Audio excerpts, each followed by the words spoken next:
ஒரு விளக்கு ஒவ்வொரு நாளும் சரியான நேரத்தில் அதை ஏற்ற வேண்டும். ஒரு நாள் அதை மறந்து விட்டுறதால ஒரு குடும்பத்தின் வாழ்க்கை நின்று விட்டுதா? நீங்க நம்புகிறீர்களா?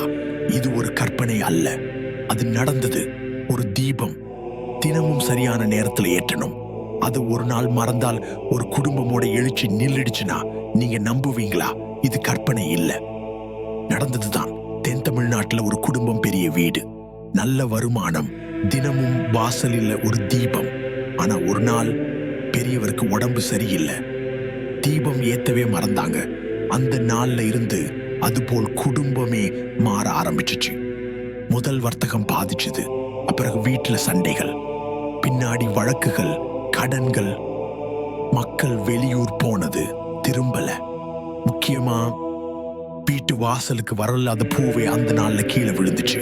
அது ஒரு சின்ன சபத தவறு தான், ஆனா அது ஒரு குடும்பத்துக்கே தீர்வில்லாத திண்டாட்டம் ஆயிடுச்சு. அந்த வழிபாடு பெரிய சடங்கல்ல, தினசரி ஒரு நம்பிக்கை. ஆனா நம்பிக்கை மட்டும் இல்லாமல் அதை தொடர்ந்து பண்ற பொறுப்பும் அவர்கள் கிட்ட இல்ல.